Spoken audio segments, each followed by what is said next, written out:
जिस माँ ने आंखों में रातें गुजारी उसके लिए भी वक्त नहीं। शुक्रवार का दिन था, दफ्तर और स्कूल में गुरु पूर्णिमा की छुट्टी थी। सब आराम से सो रहे थे। मालती जी धीरे से रसोई में गई और 2 कप चाय बनाकर बरामदे में बैठ गई और बोली, सुनते हैं, चाय बन गई है, आ जाइए बाहर। हल्की धूप है और हवा भी अच्छी चल रही है। अब विटामिन डी के लिए दवाई खाना अच्छी बात नहीं है। जब फ्री में भगवान विटामिन डी बांट रहे हैं तो कमरे में क्यों बैठे हैं? मालती जी अपने पति किशोर बाबू से कहती है। किशोर बाबू कमरे से बोले, आता हूँ, भाग्यवान, 1 कप चाय बनाई हो और बुला तो ऐसे रही हो जैसे चाय के साथ न जाने और क्या क्या खिलाओगी। सही कहते हैं लोग, कमाओ पति लाख का और रिटायर पति खाक का डॉट। इतना कहकर बाहर बिछी हुई खाट पर आकर बैठ गए। मालती जी बोली, ये जो आपने अभी अभी एक जुमला बोला उसकी क्या जरूरत थी? किशोर बाबू बोले, तो क्या गलत बोला भाग्यवान, तुम ही बताओ। एक वक्त था जब चाय के साथ बिस्कुट, पकोड़े और कुछ नहीं तो ब्रेड ही सेक कर देती थी। अब देखो, सुबह हो या शाम बस 1 कप चाय के साथ पानी दे देती हो डॉट। वो इसलिए कि अब मैं कमाता नहीं हूँ। मालती जी बोली, आप तो सब जानते हैं, फिर क्यों अपने मन को दुखी करते हैं और ये सब कहकर मुझे भी आप दुखी कर देते हैं। अब कहाँ मेरे हाथ में सब कुछ है, पहले की बात अलग थी। रसोई और घर सब मेरे हाथ में था, पर मैंने तो अपना पूरा साम्राज्य अपने ही हाथों से बहू को सौंप दिया था। पर मुझे क्या मालूम था कि घर में कुछ खाने के लिए बैठे बहू से इजाजत लेनी पड़ेगी। लोग चाय के साथ बिस्कुट डूबा कर खाते हैं, पर यहाँ मीठी चाय में अपने नमकीन आंसू मिलाकर मालती जी पी रही थी। तभी उधर से मालती जी की बहू किरण अपने बालों को लपेटते हुए आई और बोली, मम्मी जी, एक दिन भी चैन की नींद नहीं सोने देते आप लोग। क्या होता अगर सुबह चाय नहीं पीते? तब से बर्तनों की धनमन की आवाज आ रही है। मेरा नहीं तो कम से कम अपने बेटे का ही ख्याल कर लेती। दिन रात मेहनत करते हैं, तब जाकर 2 पैसे कमाते हैं। आप लोगों की तरह नहीं कि बैठकर खाट तोड़ते हैं। मालती जी बोली, बहुत सुबह सुबह लोग राम का नाम लेते हैं। मैंने तो तुम्हें चाय बनाने के लिए भी नहीं लगाया, फिर भी तुम सुबह सुबह ऐसी बातें कर रही हो डॉट। किरण बोली, आपको पता है न, पूरा दिन उनके इंतजार में मैं भी आराम नहीं कर पाती हूँ। सोचा था आज थोड़ा सो लूंगी, पर आप दोनों से वो भी देखा नहीं गया। किशोर बाबू बोले, बहू तुम्हारी नींद खराब हो गई, उसके लिए माफी चाहूँगा। अगर तुम विकास बेटा के लिए दिन में जगती हो तो अपना पत्नी धर्म निभाती हो, कुछ घंटे पति के लिए जगती हो तो इतनी तकलीफ। इस माँ ने कई रातें अपने बेटे की नींद के लिए कुर्बान की है, क्या उसका कोई मोल नहीं है? इसने तुम्हें नहीं जगाया कि तुम्हारी नींद न खराब हो, फिर भी तुम इस बेचारी को सुना रही हो डॉट। किरण बोली, छोड़िए, मुझे आज आप लोगों से बहस नहीं करनी, वरना बेकार में बात का बतंगड़ बनेगा, जिसके लिए ना तो मेरे पास वक्त है ना ही आपके बेटे के पास। इतना कहते हुए किरण वहाँ से चली गई। किशोर बाबू और मालती जी एक दूसरे का चेहरा देखने लगे। करीब 9 बजे विकास जगा। किरण ने मुस्कुराते हुए उसे चाय दिया और बोली, नाश्ते में क्या बनाऊं? विकास बोला, आज छुट्टी है, मैं बाहर से कुछ खाने के लिए ले आता हूँ, वैसे भी कहाँ हर रोज तुम्हें आराम मिलता है। विकास के इतना कहते ही किरण खुश हो गई और फोन लेकर एक किनारे वो भी बैठ गई। विकास भी अपने फोन में लगा था।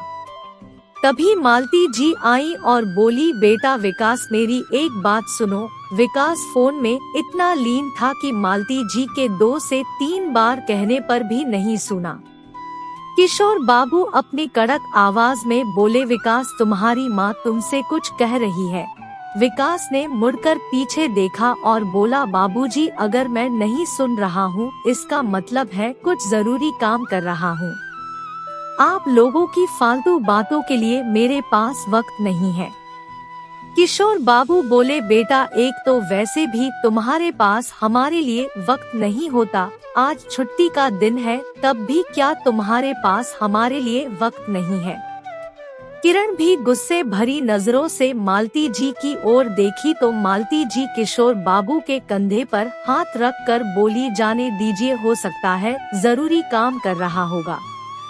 किरण बोली, देख लिया आपने, एक दिन जब आप इन लोगों के साथ वक्त नहीं कटता तो मेरे बारे में सोचिए, पूरा दिन मैं कैसे अपना समय काटती हूँ। आप आराम से चाय पीजिए, मैं देखती हूँ इनको। किरण उठकर चारपाई के पास गई और बोली, बताइए क्या तकलीफ है, आप दोनों को क्यों नहीं हमें 2 पल चैन से बैठने देते। मालती जी बोली, बहू कोई परेशानी नहीं, बस मैं ये कह रही थी कि विकास बाहर से खाना लाने की बात कर रहा है, पर बाहर का खाना तो हम दोनों खा नहीं पाते हैं, ऊपर से 9 बज चुका है, इनकी दवाई लेने का वक्त हो गया है, अगर तुम घर में ही कुछ बना देती तो। किरण बोली, बस अपने सुख से मतलब है, आप दोनों को 2 पल हमें चैन से बैठने नहीं देते, ऊपर से ये उम्मीद कि मैं आपके लिए घर में खाना बनाऊंगी। अगर इतनी ही दिक्कत है तो अपने लिए 4 रोटी बना लीजिए और कल रात की दाल रखी हुई है उसके साथ खा लीजिए। इतना कहते हुए किरण वहाँ से चली गई। माँ बाप उम्मीद भरी नजरों से बेटे की तरफ देखते हैं, बेटा फोन में देखते हुए चला गया। मालती जी अपने आंसुओं को छुपाने की नाकामयाब कोशिश करते हुए किशोर बाबू से बोली, सुनिए, मैं रोटी बना देती हूँ या फिर देखती हूँ अगर फ्रिज में ब्रेड होगा तो वो सेक दूंगी। कभी कभी हल्का फुल्का नाश्ता भी करना सेहत के लिए अच्छा होता है।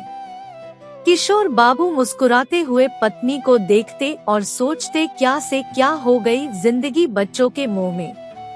हर रोज की लगभग यही कहानी थी। आज तो बेटा था, जब उसके सामने माँ बाप की ये स्थिति थी तो उसकी अनुपस्थिति में बेचारे बूढ़े माँ बाप की क्या दशा होती होगी, ये कल्पना करना भी मुश्किल है। कुछ रोज बाद किरण अपनी किसी सहेली के किटी पार्टी से लौटी तो उसने शाम में कुछ बनाया नहीं था। मालती जी चुपचाप रसोई में गई, फ्रिज खोली। जैसे ही ब्रेड का पैकेट निकालने लगी तो किरण पीछे से बोली, मम्मी जी लगता है ब्रेड खाने की आपको लत लग गई है। काजल बेटी का स्कूल खुल गया है, वो सुबह सुबह ब्रेड बटर खाकर जाती है, अब अगर आपने अभी खत्म कर दिया तो सुबह मैं कहाँ से लाऊंगी। सुबह की रोटी बनी हुई है, सब्जी भी बची हुई है, उसे खाकर खत्म कीजिए, क्यों अनाज बर्बाद कर रही है।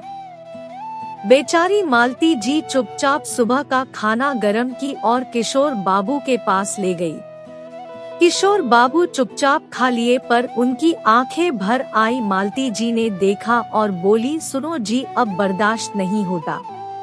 आपको पेंशन मिलता है पर आप वो पैसे भी अपने बेटे बहू के डर से खर्च नहीं करते कि लोग कहीं बेटे से सवाल ना करे कि बुढ़ापे में माँ बाप का खर्चा नहीं उठा पाते। उनके साथ रहने से क्या हमारी जिंदगी ऐसे ही गुजर जाएगी। इससे बेहतर तो आप मुझे किसी वृद्ध आश्रम में छोड़ आइए, अपना दुख तो फिर भी मैं सह लूंगी पर आपका मुरझाया चेहरा मुझसे देखा नहीं जाता। इतना कहकर मालती जी फूट फूट कर रोने लगी। किशोर बाबू मालती जी के आंसू पोंछते हुए बोले, मालती, कल का सूरज तुम्हारे लिए नई रोशनी लाएगा। मैं वचन देता हूँ तुम्हारी आंखों में एक आंसू नहीं आने दूंगा। वो चुपचाप रूखी सूखी खाए और पत्नी को कुछ देर में आता हूँ कहकर घर से बाहर निकल गए। किशोर बाबू के घर को छोड़कर 4 घर बाद उनका एक पुराना मित्र विमलेश मिश्रा रहते थे, जिनसे वो हर रोज मिलते थे। वो उनके के हालात के बारे में सब जानते थे। उन्होंने अपनी आपबीती उन्हें बताई। मिश्रा जी बोले, यार किशोर, मैंने तो तुम्हें पहले ही कहा था, करीबन यहाँ से 15 किलोमीटर दूर एक सोसाइटी बन रहा है जहाँ हमारे पुराने कई मित्र रह रहे हैं। कुछ बच्चों के साथ रह रहे हैं, कुछ अकेले रह रहे हैं। मैंने भी कुछ पैसे लगाकर वहाँ घर लिया है और इस घर के निचले हिस्से में बैठा रहेगा और ऊपरी हिस्से में किराया लगाकर जा रहा हूँ। उसी किराए से महीने का खर्च भी निकल जाएगा। तुम वहाँ घर क्यों नहीं ले लेते? तुम्हारे घर के तो अच्छे दाम मिल जाएंगे। किशोर बाबू बोले, विमलेश तुम मेरे सामने अभी उस बिल्डर को फोन करो और पूछो कितनी जल्दी मुझे घर मिल सकता है और इस घर को बेचने की बात चलाओ। मैं जल्द से जल्द इस घर से निकल जाना चाहता हूँ। बस याद रखना ये बातें हम दोनों के बीच रहनी चाहिए। विमलेश जी ने तुरंत बिल्डर से किशोर जी की बात करवाई और सब तय करवा दिया। कुछ घंटे बाद किशोर जी घर लौट कर आए तो किरण दरवाजे पर थी। बोली, बाबूजी ये क्या नया शौक पाल लिया है? ये कोई घर आने का समय है? किशोर बाबू ने कुछ जवाब नहीं दिया, चुपचाप कमरे में चले गए। मालती जी ने जब पूछा तो किशोर बाबू ने बस धैर्य रखने को कहा और कोई जवाब नहीं दिया। करीब 15-20 दिन बाद विमलेश जी का फोन आया। उन्होंने पूरी बात बताई। किशोर जी मुस्कुराकर मालती जी को बोले, इस घर में कुछ अच्छी यादें तो है, नहीं तो जो थोड़े बहुत तुम्हारे कपड़े और अम्मा बाबूजी की तस्वीर है एक अटैची में रख लो। फिर उन्होंने पत्नी को सारी बात बताई। मालती जी घबरा रही थी। किशोर बाबू बोले, घबराती क्यों हो? तुम्हारा पति अभी जिंदा है। जिन बच्चों के लिए तुमने अपनी रातों की नींद गंवाई हो, जब उनके पास तुम्हारे लिए वक्त ही नहीं तो इस घर में हम रहकर भी क्या करेंगे? शाम में विमलेश जी के साथ कुछ लोग आए। किरण ने बहुत हंगामा किया और विकास को फोन लगाया।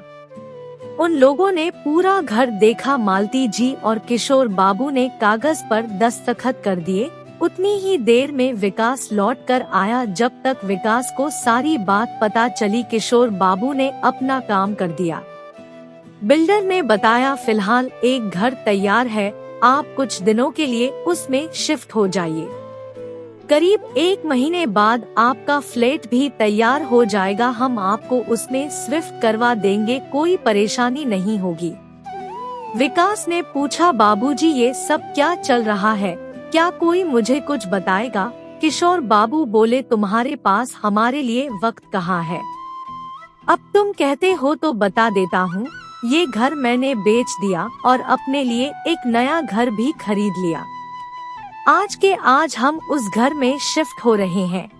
पेंशन मिलता है और घर खरीदने के बाद जितने पैसे मेरे पास बचे हैं उसमें तो मेरा जीवन भी कट जाएगा और अंतिम क्रिया कर्म भी हो जाएगा। तो हमारा साथ इतने दिनों तक का ही था। जय राम जी की। इतना कहकर किशोर बाबू ने मालती जी का हाथ पकड़ा और नए सफर पर निकल पड़े। पीछे से बेटा बहू कहने लगे, आप हमारे साथ ऐसा कैसे कर सकते हैं? कोई माँ बाप अपने बच्चों के साथ कितना बुरा कैसे कर सकता है? मालती जी एक पल को रुकी और बोली, जो तुमने हमारे साथ किया है अभी तो उसका फल भोगना तुम्हें बाकी है और वो फल तुम्हारे बच्चे तुम्हें देंगे। हमने तो अपना क्रिया कर्म तक का इंतजाम कर लिया, तुम अब अपना सोचो। इतना कहकर वो अपने आंसुओं को पोंछते हुए निकल गई और फिर कभी मुड़कर उन रिश्तों को याद नहीं किया जिन्होंने ना तो कभी वक्त दिया ना कभी सम्मान। मित्रों, मैं ये नहीं कहती कि सभी बच्चे बुरे होते हैं, पर जिन पर बीती है उस माता पिता के कष्ट को भी नजरअंदाज नहीं किया जा सकते। क्या किशोर बाबू ने अपने बेटे के साथ अन्याय किया या उनका फैसला गलत था? आपको ये रचना कैसी लगी? अपने अनुभव और विचार कमेंट द्वारा मेरे साथ साझा करें। कहानी को सीख समझ कर पढ़े और शेयर करें ताकि लोगों की मानसिकता बदले और उन्हें अपनी भूल का एहसास हो। कृपया कहानी को अन्यथा ना ले। बहुत बहुत आभार। और मेरे YouTube चैनल को भी सब्सक्राइब जरूर करें।